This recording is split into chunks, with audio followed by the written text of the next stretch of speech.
नमस्कार दोस्तों, स्वागत है आप लोगों का हमारे चैनल RKGS एकेडमी पर। चलिए फिर से शुरू कर देते हैं एक नया चैप्टर। मैंने मध्यकालीन भारत के इतिहास से उठाया हुआ है और मध्यकालीन भारत का इतिहास के जितने भी IMP शासक हैं मैं उनको पढ़ाता चलूँगा। एक एक वीडियो IMP होने वाले हैं। आज मैंने रजिया सुल्तान को पढ़ा दिया था, उसके बाद मैं नसीरुद्दीन महमूद को पढ़ा रहा हूँ क्योंकि यहाँ से एग्जाम में क्वेश्चन पूछे जाते हैं। मैंने कुछ चीज़ें यहाँ पर लिख दी हैं पहले से ताकि वीडियो छोटा हो और आप आपके लिए भी सहूलियत हो और मैं भी जल्दी से इसको बना लूँगा, जल्दी से जल्दी पढ़ा दूँगा। तो सब नसीरुद्दीन महमूद ये कब से कब शासक था? 1246 ईस्वी से लेकर के 1265 ईस्वी तक शासक बना था। ठीक है। और नसीरुद्दीन महमूद के बारे में जो IMP फैक्ट है वो सबसे पहला फैक्ट देखिए मैंने लिखा हुआ है।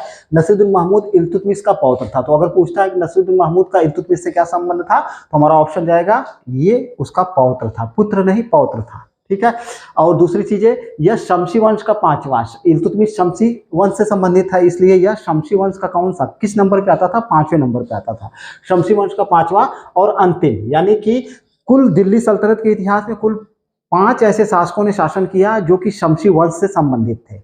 या इलबारी तो बलबन भी था लेकिन शमसी नहीं था, तो शमसी के 5 हो जाएंगे। ठीक है। तो अगर पांचवा और अंतिम अगर पूछे तो आपका ऑप्शन होगा नसीरुद्दीन महमूद। शासक बनने से पूर्व ये वाला क्वेश्चन IMP हो जाता है, जैसे कि इल्तुतमिश शासक बनने से पूर्व कहाँ का सूबेदार था? तो हम लोगों ने देखा कि बदायूं का सूबेदार था। और चूंकि यूपी से संबंधित है तो यूपी PCS और RO के लिए या यूपी पुलिस के लिए भी IMP बन जाता है कि शासक बनने से पूर्व या कहाँ का इक्तादार था या सूबेदार था? तो बहराइच का था। ठीक है। अगला, इसका राज सिंहासन पर कब बैठा? 27 मई 1246 ईस्वी को महमूद कहाँ पे राज सिंहासन पर बैठा था? तो हमारा ऑप्शन जाएगा कैसरे संज। कैसरे संज क्या था? कैसरे संज हरा महल। तो अगर क्वेश्चन करता है कि हरे महल में किसने अपना राज्याभिषेक करवाया था तो हमारा ऑप्शन जाएगा कि नसीरुद्दीन महमूद ने करवाया था, या कैसरे संज कहा जाता है उसको। ठीक है। अगला, 29 मई को यानी 2 दिन बाद क्या करता नसीरुद्दीन ने? कैसरे फिरोज। ये कैसरे फिरोज भी क्या है? एक शाही महल है। इस महल में अपना दरबार लगाता है। यानी कि राज्याभिषेक करवाना और दरबार लगाना दोनों के लिए अलग अलग चीजें होंगी। राज्याभिषेक ये करवाता है कहाँ पे? कैसरे संज हरे महल में। और अपना दरबार कहाँ पे लगाता है? तो कैसरे फिरोज में दरबार लगाता है। और वहां पर दरबार के दौरान वह जनता के प्रति अपनी मतलब निष्ठा व्यक्त करता है। कौन? यह कुरान की नकल करता था। देखिए ये IMP शासक है कि दिल्ली सल्तनत के इतिहास में जितने भी शासक हुए हैं उसमें सबसे ज्यादा अगर देखा जाए धर्मपरायण और ईमानदार शासक अगर कोई था तो वो ये था। कौन? नसीरुद्दीन महमूद। क्योंकि यह कुरान की नकल करता था, ये कुरान की नकल करता था और उसकी जो प्रतियां होती थी, कुरान की नकल करके उसकी जो प्रतियां होती थी उसको क्या करता था? बेचता था और अपने परिवार का पालन पोषण करता था। ये बहुत ही IMP फैक्ट है। पूरे इतिहास में कोई ऐसा शासक नहीं मिलेगा जो इतनी ईमानदारी से, यानी कि अपना भी खर्च स्वयं वो वहन करता था, ना कि राजकीय राजकोष से अपने लिए एक तिनका भी नहीं लेता था। ठीक है। अगला, वह हस्तलिपि का शौकीन था। ये हस्तलिपि का अगर पूछता है कि शौकीन कौन सा शासक था तो हमारा ऑप्शन जाएगा नसीरुद्दीन महमूद था। और अपने समय का यह श्रेष्ठ सुलेखक था। सुलेखक का मतलब क्या है? कि सुंदर लिखता था। तो अगर पूछे कि श्रेष्ठ सुलेखक कौन था तो यही था। एक बात और कि यह एक ऐसा शासक था जिसका राजकाज में या प्रशासनिक जो जिम्मेदारियां थी उसमें इसकी रुचि नहीं होती थी। ये शासक बन तो गया लेकिन मेनली प्रशासन की जो जिम्मेदारी थी ये इसके शासनकाल में अधिकतर समय तक, अगर एक साल को छोड़ दिया जाए तो अधिकतर समय तक बलबन ही नायब ममलिकत के पद पे रहा था, तो सारी व्यवस्था वही देखता था। इसकी राजकाज या शासन प्रशासन में ज्यादा रुचि नहीं थी। मिनहाजुद्दीन सिराज एक इतिहासकार है। मिनहाजुद्दीन सिराज वो क्या कहते हैं कि नसीरुद्दीन महमूद दिल्ली का आदर्श सुल्तान था। तो ये कथन बहुत ही IMP है। ये क्वेश्चन पूछा भी गया है एग्जाम में कि किस इतिहासकार ने किसके बारे में कहा था कि दिल्ली सल्तनत का या दिल्ली का आदर्श सुल्तान कौन था? तो हमारा ऑप्शन जाएगा नसीरुद्दीन महमूद था। ठीक है। और ये मिनहाजुद्दीन सिराज ने अपनी पुस्तक, इनकी पुस्तक का नाम कई बार एग्जाम में आया हुआ, तबकाते नासरी। तबकाते नासरी किसको समर्पित की थी? तो कई लोग इल्तुतमिश को ऑप्शन में लगाते हैं जो कि गलत हो जाएगा। इसने अपनी पुस्तक तबकाते नासरी समर्पित की थी किसको?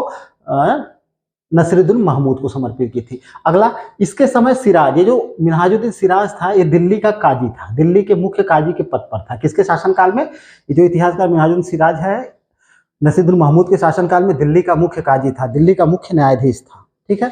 अगला देखें, ईशामी लिखता है। एक इतिहासकार ईशामी लिखता है, कहता है कि यह राजकाज में इतना मतलब एकदम रुचि नहीं लेता था। बाकी एक वक्तव्य इनका जो है बहुत ही आईएमपी है। इशामी लिखते हैं कि वह बिना उनकी आज्ञा के, यानी कि जो तुर्क अधिकारी थे उनकी बिना आज्ञा के ना तो अपनी कोई राय व्यक्त करता था और न वह बिना उनकी आज्ञा के हाथ पैर नहीं हिलाता था, वह बिना उनकी जानकारी के न पानी पीता था और न ही सोता था। ये सब चीजें इसामी इसामी ने लिखा है। इनके कथन में अतिशयोक्ति जरूर है, लेकिन इनके कहने का मतलब क्या है कि यह पूरी तरह से तुर्की अधिकारियों पर निर्भर था और खासकर बलबन के ऊपर निर्भर था। ठीक है, आगे इतिहासकार के निजामी जी का एक कथन है बहुत ही आईएमपी। इन्होंने लिखा है कि वह आत्मसमर्पण पूर्ण सुल्तान था। यानी कहने का मतलब क्या है कि अगर क्वेश्चन करता है किसने लिखा है कि वह आत्मसमर्पण पूर्ण सुल्तान था और किसके बारे में है, तो बारे में नसीरुद्दीन महमूद हो जाएगा, और किसने लिखा है तो हमारा ऑप्शन जाएगा इतिहासकार के निजामी जी ने यह बात कही है। किसके बारे में? नसीरुद्दीन महमूद के बारे में। यानी कि उनके कहने का मतलब क्या था कि उसने पूरी तरह से बलबन के सामने या तुर्क अधिकारियों, तुर्कान चहलगानी जो था जिसका अंत बलबन ने किया था, उसके सामने पूरी तरह से उसने घुटने टेक दिए थे। इसीलिए ये वाला कथन इशामी का है कि वह बिना उनकी आज्ञा के कोई राय व्यक्त नहीं करता था, खाता नहीं था, सोता नहीं था, वगैरह वगैरह। तो ये सारे फैक्ट बहुत ही आईएमपी है। अब आगे चले। आरंभ में बलबन, 12वां फैक्ट अगर देखा जाए तो आरंभ में बलबन अमीर ए हाजिब, अमीर ए हाजिब के पद पर था। आईएमपी चीज है। जब नसीरुद्दीन महमूद सुल्तान बनता है तो उस समय बलबन किस पद पर नियुक्त था, तो हमारा ऑप्शन जाएगा कि अमीर हाजिब के पद पर नियुक्त था। ठीक है, इसके बाद वीडियो में देखेगा नहीं, इसलिए इसको मैं मिटाता हूं। मिटाने के बाद कुछ आईएमपी फैक्ट नसीरुद्दीन महमूद से क्लियर हो जाएगा। वीडियो काफी आईएमपी होने वाली है।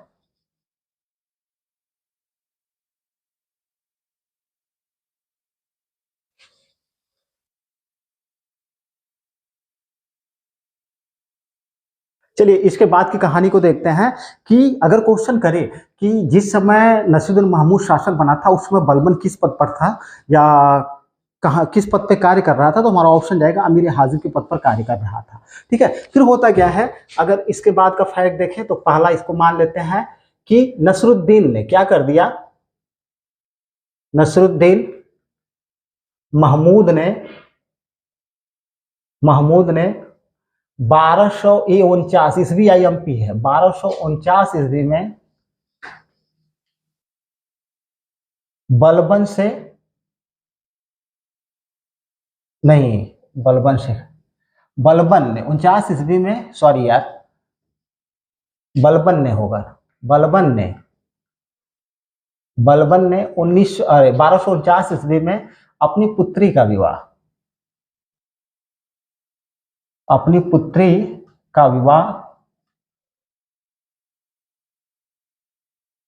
महमूद से कर दिया, यानी इस शासक से कर दिया।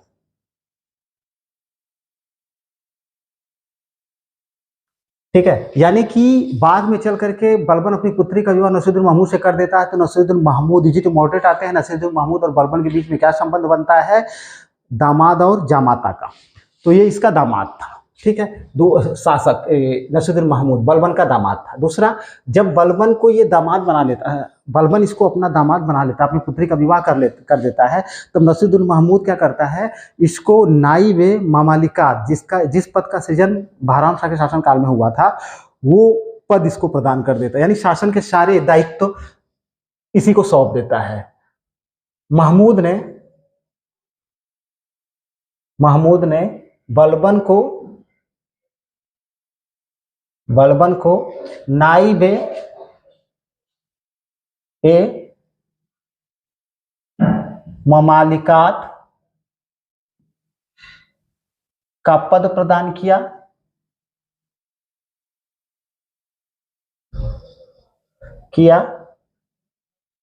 और उसे उलुग खां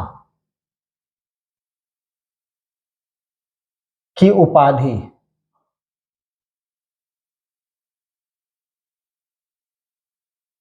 प्रदान की। VIMP चीज है। अगर ये क्वेश्चन करे कि उलुग खां की उपाधि किसकी थी, तो हमारा ऑप्शन जाएगा बलबन की थी। हालांकि उलुग खां इतिहास में कई लोगों की उपाधियां थी, कई लोगों को कहा गया है, लेकिन जिस प्रकार से ऑप्शन होगा उसी प्रकार से हम लोग टिक करेंगे। अब नसीरुद्दीन महमूद की अगर बात करता है कि महमूद ने बलबन को कौन सी उपाधि दी थी, तो हमारा ऑप्शन जाएगा उलुग खां की उपाधि प्रदान की थी। महमूद ने इसको क्या किया था, नसीरुद्दीन महमूद ने बलबन को नायब ममलकात का पद प्रदान कर दिया था।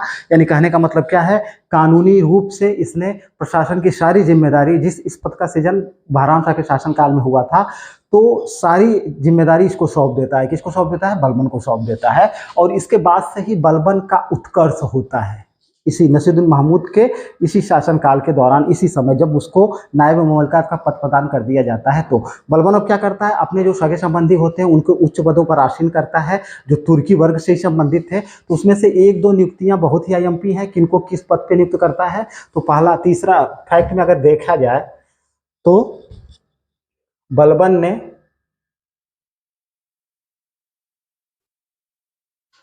ने अपने छोटे भाई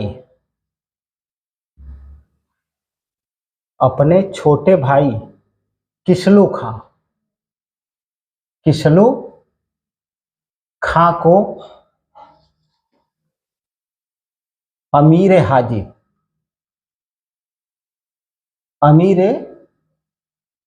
हाजिब बनाया। अब अमीर हाजिब का पद पहले किसके पास था? बलबन के पास था। जब बलबन नायब मुमलकात बन जाता है तब ये पद किसको प्रदान कर देता है बलबन? तो हमारा ऑप्शन जाता है अपने छोटे भाई, ये इसका छोटा भाई था, कौन? किसलू खां को अमीर हाजिब का पद प्रदान कर देता है। और शेर खां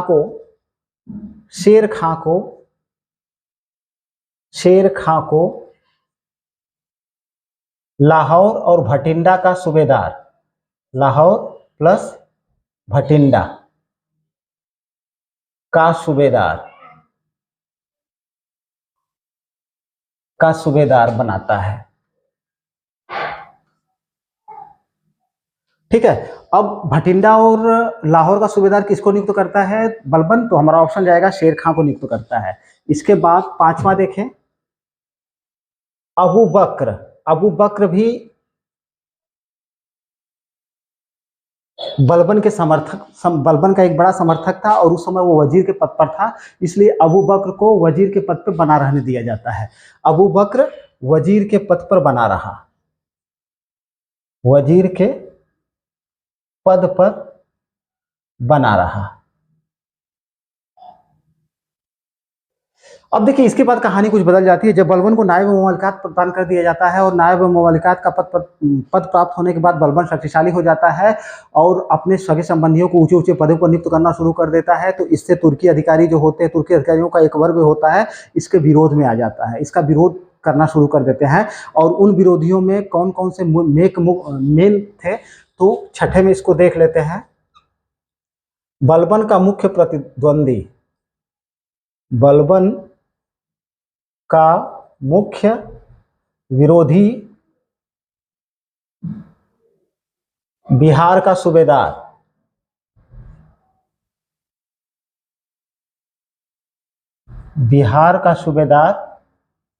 कुतलुग खां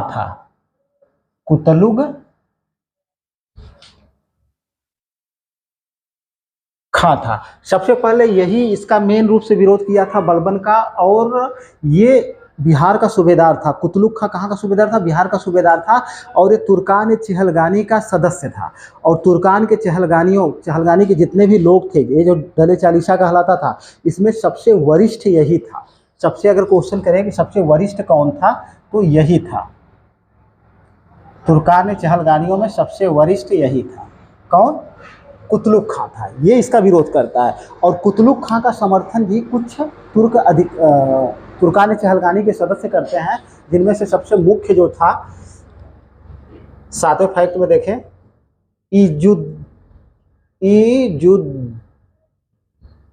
इजुद्दीन, ऐसे ऐसे नाम हैं, इजुद्दीन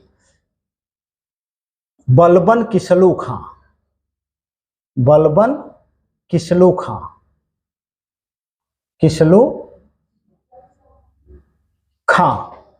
इसको इजुद्दीन बलबन किस्लू खां को अन्य किन नामों से जाना जाता है? एग्जाम के दृष्टिकोण से आईएमपी है, इसे कहा गया है बलबने जर, बलबने जर, या इसी को कहा जाता था सफेद बालों वाला, इसके बाल सफेद थे, सफेद बालों वाला, या इसी को कहा जाता था बलबने बुजुर्ग,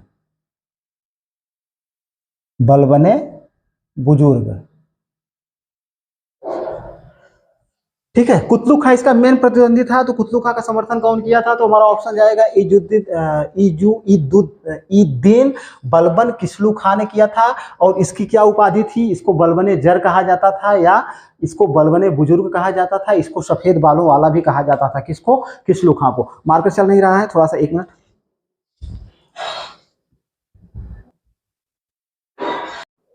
चलिए आगे की कहानी स्टार्ट कर देते हैं। थोड़ी सी मार्कर में प्रॉब्लम थी। मैंने बताया था कि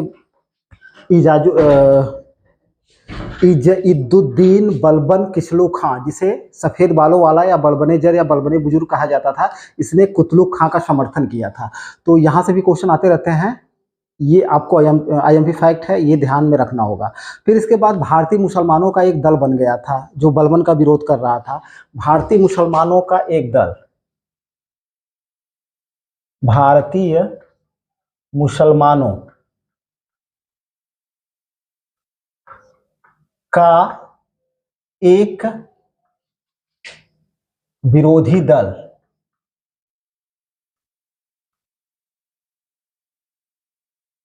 बना इस नसीरुद्दीन महमूद के शासनकाल में। एक तरफ हम लोग देख रहे हैं कि तुर्कान चहलगानी के जो सदस्य हैं, जिसमें एक बलबन किस्लू खां जो बलबने जर या बलबने बुजुर्ग या सफेद बालों वाला कहलाता है, और कुतलुक खां, ये 2 मुख्य प्रतिद्वंदी थे इसके। और उसका समर्थन तुर्की वर्ग के जो अधिकारी थे, या कह सकते सूबेदार थे, इक़्तिदार थे, ये लोग कर रहे थे।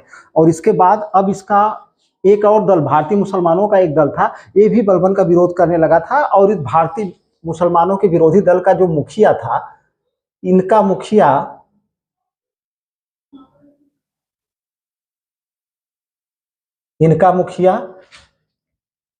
इमादुद्दीन रेहान था। तो बलबन के दो मुख्य प्रतिद्वंदी दल बन गए थे। एक तुर्की लोगों का दल था और एक जो है भारतीय मुसलमानों का दल था। इनका मुखिया रेहान था। यहाँ से क्वेश्चन आता रहता है कि भारतीय मुसलमानों का जो विरोधी दल था उसका नेता कौन था, तो हमारा ऑप्शन जाएगा रेहान था, जो बलबन का प्रमुख विरोधी था। अब ये दोनों लोग मिल करके क्या करते हैं, सुल्तान नसीरुद्दीन महमूद को चढ़ाना शुरू कर देते हैं। जब सुल्तान नसीरुद्दीन महमूद को चढ़ाना या कान भरना शुरू कर देते हैं, तो सुल्तान नसीरुद्दीन महमूद क्या करता है, बलबन से नाराज हो जाता है और बलबन को कहता है कि आप फांसी चले जाइए। कहाँ जाने का आदेश देता है? तीसरा, सुल्तान ने बलबन को फांसी जाने की आज्ञा दी।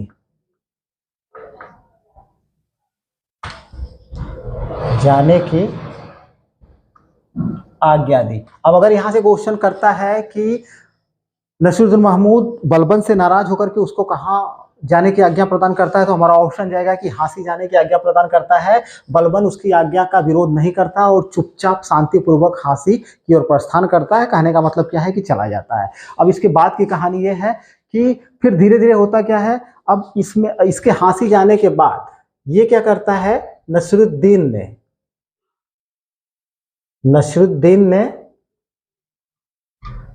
ने रेहान को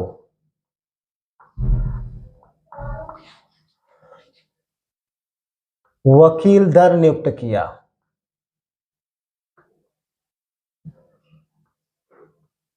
यानी कि रेहान को वकीलदार नियुक्त किया जाता है। कहने का मतलब यह है कि इसको नाइब ममालिकात का जो महत्वपूर्ण पद था, नाइब ममालिकात का जो महत्वपूर्ण पद था, ये अब किसको सौंप देता है, नसीरुद्दीन महमूद। तो हमारा ऑप्शन जाएगा रेहान को सौंप देता है।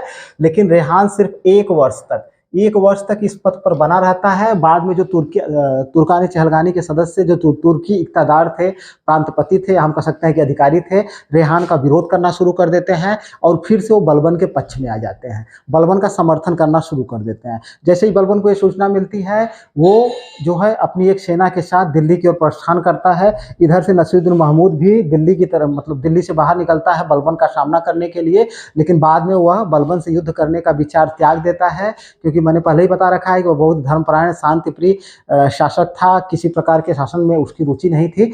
तो दोनों में मिला जुला करके वो युद्ध करने का विचार छोड़ देता है और फिर से बलबन, चूंकि तुर्क अधिकारी अब फिर से बलबन का समर्थन करने लगे थे, इसलिए बलबन फिर से अपने पद पे वापस चला जाता है। यानी कि अब रेहान को जो है फिर हटा दिया जाता है और रेहान को हटा करके पुनः जो है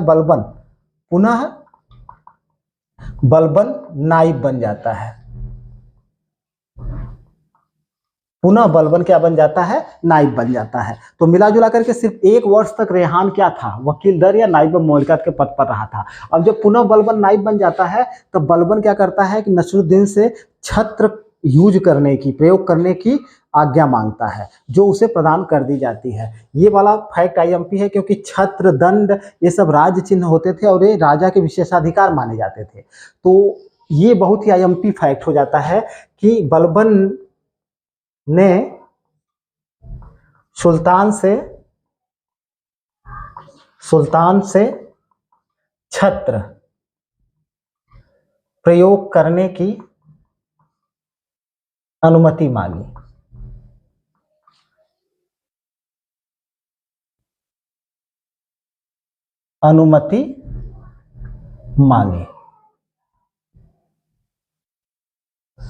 ठीक है, और इसे ये अनुमति प्रदान कर भी दी जाती है। अब यहाँ पे देखिए कुछ चीजें हम लोग देख लेते हैं, थोड़ा सा 2 फैक्ट और। जब ये वकील बनता है, यानी नाइब मुल्कात का पद रेहान को दिया जाता है, तब रेहान क्या करता है? अबू बकर जो वजीर था उसको हटा देता है। रेहान क्या करता है? अबू बकर को हटाकर, अब यहाँ से भी क्वेश्चन बन सकते हैं, बने हुए भी हैं, अबू बकर को वजीर के पद से हटाकर जुनैदी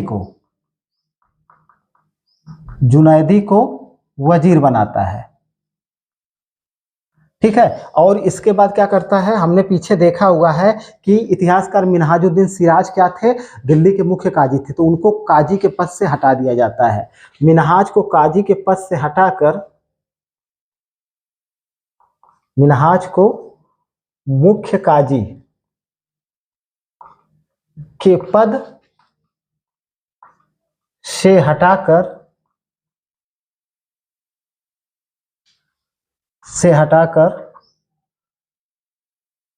शमसुद्दीन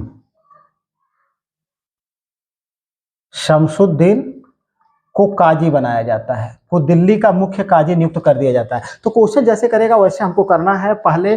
पहले कौन बनता है वजीर? तो अबू बकर बनता है, लेकिन बाद में अबू बकर को हटाकर किसको बनाया जाता है? तो हमारा ऑप्शन जाएगा जुनैदी को बनाया जाता है।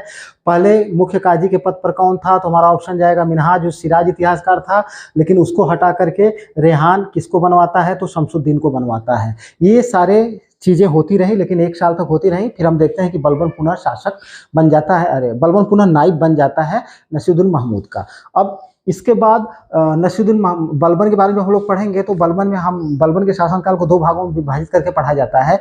एक वो बिना शासक के ही, यानी बिना सिंहासन के ही उसने राज्य किया था, इसके शासनकाल नसीरुद्दीन महमूद के शासनकाल में, और बाद में जब वो शासक बना तब उसने शासन किया, तो उसके शासनकाल को 2 भागों में बांट करके पढ़ा जाएगा। फिलहाल अब देखते हैं इसके बारे में, नसीरुद्दीन महमूद की मृत्यु कैसे होती है, और उसके बारे में कुछ इतिहासकारों का कथन है जो कि आईएमपी है। फिर ये वाला चैप्टर क्लोज हो जाएगा। सारे आईएमपी फैक्ट मैंने क्लियर करवा दिए हैं इसमें। अब हम देखते हैं तारीख मुबारक शाही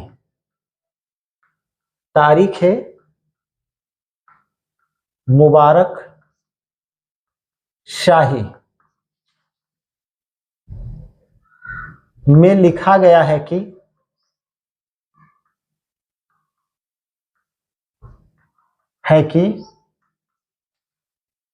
सुल्तान यानी कि नसरुद्दीन महमूद, सुल्तान बीमारी से मरा।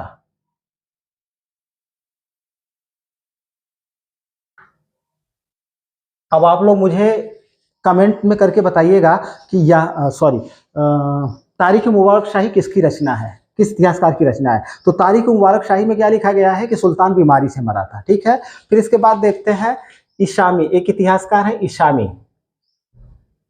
इशामी के फुतूह सलातीन किताबें भी पूछी जाती हैं सुमेलित करने के लिए, वन लाइनर पूछा जाता है कि फुतूह सलातीन किसकी रचना है। फुतूह सलातीन में जिक्र मिलता है कि नसरुद्दीन यानी सुल्तान को सुल्तान को विष देकर मारा गया।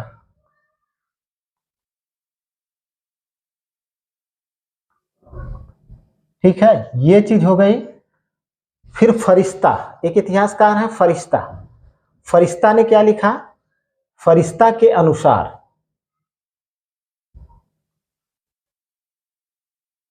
अनुसार बलबन ने इल्तुतमिश के वंशजों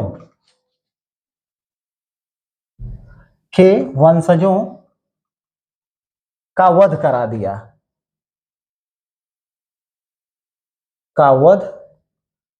दिया ताकि कोई उसके विरुद्ध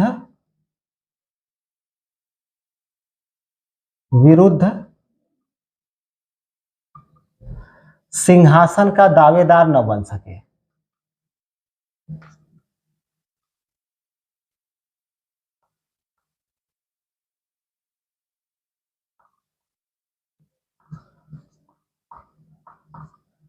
ये 3 लोगों का कथन है। एक और इतिहासकार है ये इब्न बतूता जी आते हैं, ये मोहम्मद बिन तुगलक के समय में आते हैं। इन्होंने क्या कहा, इब्न बतूता के अनुसार ये कहता है कि अंत में बलबन ने उसे मार डाला, यानी कि नसरुद्दीन को मार डाला, उसे मार डाला और स्वयं शासक बन बैठा।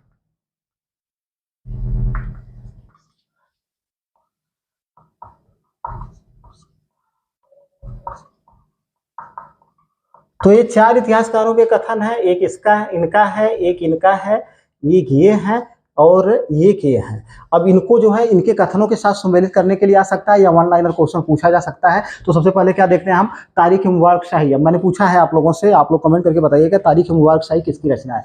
तारीख मुबारक शाही के अनुसार सुल्तान कैसे मरा था, सुल्तान बीमारी से मरा था। तो ये पूछा जा सकता है कि किस पुस्तक में ये वर्णित है कि नसरुद्दीन महमूद की मृत्यु बीमारी से हुई, तो हमारा ऑप्शन जाएगा तारीख मुबारक शाही में। एक इतिहासकार है इशामी, इनकी रचना कौन सी है, बहुत ही फेमस रचना है फुतूह सलातीन। फुतूह सलातीन में जिक्र मिलता है, क्या जिक्र मिलता है, यानी इशामी कहते हैं कि सुल्तान को विष दे करके मारा गया। ये तो अगर क्वेश्चन करें कि सुल्तान को विष दे करके मारा गया किस पुस्तक में या किस इतिहासकार ने लिखा है, तो हमारा ऑप्शन जाएगा इशामी फुतूह सलातीन। फरिश्ता, एक इतिहासकार है फरिश्ता, ये क्या लिखते हैं कि बलबन ने इल्तुतमिश के वंशजों का वध करा दिया ताकि कोई उसके विरुद्ध सिंहासन का दावेदार न बन सके। तो ये भी पूरी तरह से बलबन को उत्तरदायित्व इल्तुतमिश यानी नसरुद्दीन महमूद और उसके वंशजों के समाप्ति का उत्तरदायित्व किसको देता है, समाप्त करने का, ये बलबन को ही देता है फरिश्ता ने। इब्न बतूता क्या लिखता है, इब्न बतूता लिखता है कि अंत में बलबन ने उसे मार डाला और स्वयं शासक बन बैठा। ये कथन किसका है, इब्न बतूता का है। तो मिला जुला करके 3 इतिहासकार किसी न किसी प्रकार से बलबन को ही उत्तरदायी ठहराते हैं, नसरुद्दीन महमूद की मृत्यु का कारण बताते हैं। बाकी सिर्फ एक इतिहासकार ऐसा है जो ये बोलता है कि सुल्तान बीमारी से मरा था। ठीक है, तो मिला जुला कर निष्कर्ष ये निकलता है कि ये जो इतिहासकार जिस पक्ष में ज़्यादा हैं, तो ये सही कथन हो सकते हैं या सही यही हो सकता है कि इल्तुतमिश कैसे सॉरी नसीरुद्दीन महमूद कैसे मरा होगा। बलबन की महत्वाकांक्षा ने उसको मार डाला, यानी कि बलबन स्वयं शासक बनना चाहता था, इसलिए उसने विष दे करके चाहे जैसे भी उसकी हत्या करवा दी और बाद में चल करके स्वयं शासक बन बैठा। ठीक है, तो आज की क्लास को फिलहाल यहीं पे नसीरुद्दीन महमूद से पूरा चैप्टर क्लोज हो गया है। अब अगले वीडियो में हम लोग नसीरुद्दीन महमूद के बाद बलबन को देखेंगे, जो द्वितीय इरवारी वंश का संस्थापक था। तो बलबन का चैप्टर थोड़ा लेंदी है, इसलिए उस पर 1 से 1.5 घंटे का वीडियो बनेगा। फिलहाल ये वाला चैप्टर बहुत आईएमपी था, मैंने सारे इतिहासकारों को मेंस के दृष्टिकोण से पढ़ाया हुआ है, तो पूरा का पूरा ये वाला chapter RO PCS one day exam सबके लिए आईएमपी होने वाला है। फिलहाल वीडियो को लाइक करिए, चैनल को सब्सक्राइब करिए और ज़्यादा से ज़्यादा शेयर करिए, बस यही मेरी आप लोगों से विनती है।